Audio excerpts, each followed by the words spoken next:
Hello friends, எல்லாருக்கும் வணக்கம். இன்றைக்கி நம்ம சேனலில் ஃப்ரைட் மேகி ரெசிபி எப்படி செய்கிறதுன்னு பார்க்கலாம். முதல்ல ஒரு கடாயில் 1 கப் அளவுக்கு தண்ணி சேர்த்து தண்ணி நல்லா பாயில் ஆகி சூடானதுக்கு அப்புறமா ஒரு பேக்கெட் மேகி சேர்த்துக்கலாம். இந்த மேகி நல்லா குக் ஆகி வரட்டும். அந்த தண்ணியிலேயே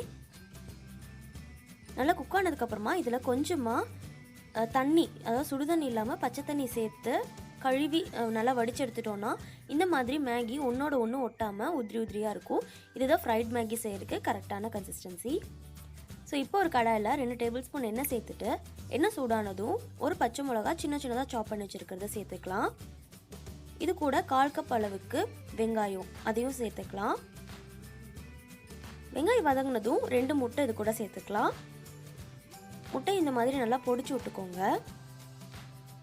இது கூட தேவையான அளவுக்கு உப்பு சேர்த்துட்டு கூடவே சிக்கன் மசாலா சேர்த்துக்கிறேன். இது ஆப்ஷனல் தான், சேர்த்துட்டிங்கன்னா நல்லா டேஸ்ட் கொடுக்கும்.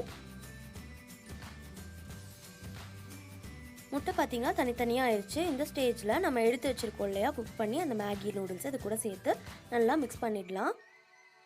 இந்த மேகி கூடவே டேஸ்ட் மேக்கர் பேக்கெட் கொடுத்துருப்பாங்க, அதையும் இது கூட ஆட் பண்ணிக்கலாம். ஸோ அது இன்னும் கொஞ்சம் நல்லா டேஸ்ட் கொடுக்கும். நல்லா எல்லாத்தையும் மிக்ஸ் பண்ணி விட்டதுக்கப்புறமா இது கூட சோய் சாஸ் 1/4 டேபிள் ஸ்பூன் அளவுக்கு கடைசியாக சேர்த்து ஒரு மிக்ஸ் பண்ணிட்டீங்கன்னா நம்மளுடைய fried egg Maggi noodles ready.